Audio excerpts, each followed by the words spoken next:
har bitta odamga yoqadigan ovoz. Gap yo'q. Aziz do'stlar, sotuvga mashinaning haqiqiy erkak hisoblangan Gelenwagen kelib qoldi-yu. Buni qarang, chiroyliligini. Bu avtomobilni xarid qilganingizdan keyin любой joyga borishdan qat'iy nazar sizdan ham birinchi bu avtomobil gapiradi.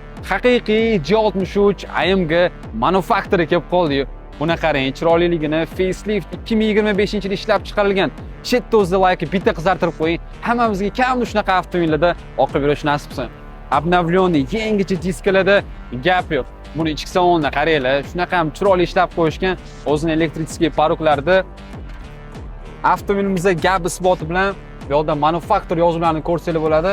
Обновленный versiyada shunaqa qora kalitlar bo'lar ekan. Трехцветный qora va bordoviy kojniy salondan jihozlangan. Dверной kartalarni yetmaysizlarmi?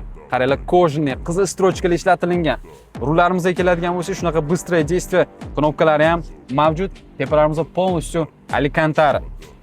Okam, bu avtomobil haqida ko'p ham gapirib o'tirish shart emas. Prosta olish kerak, haydab bosish kerak. Agar sizda ham qanaqadir inomarka avtomobilingiz bo'lsa, bemalol profildagi raqamlarga telefon qilib, bizga murojaat qilib sotsangiz bo'ladi. Chiroyli narxlarda sotib beramiz. Avtomobilimizning narxi keladigan bo'lsa, 298 mingga egalarman gaplashib siz uchun ko'ndirib qo'ydim. Hozirgi kunda ushbu avtomobilimizning yangisini olib haydayman desangiz, 320 mingdan 350 minglarga tushib ketadi. Lekin men siz uchun shunaqa 3000 kilometr masofa bosib o'tganini 298 mingga ko'ndirib qo'ydim. Okam, bosib yuboring, maza qilib, yeliklarda o'qib yurasiz.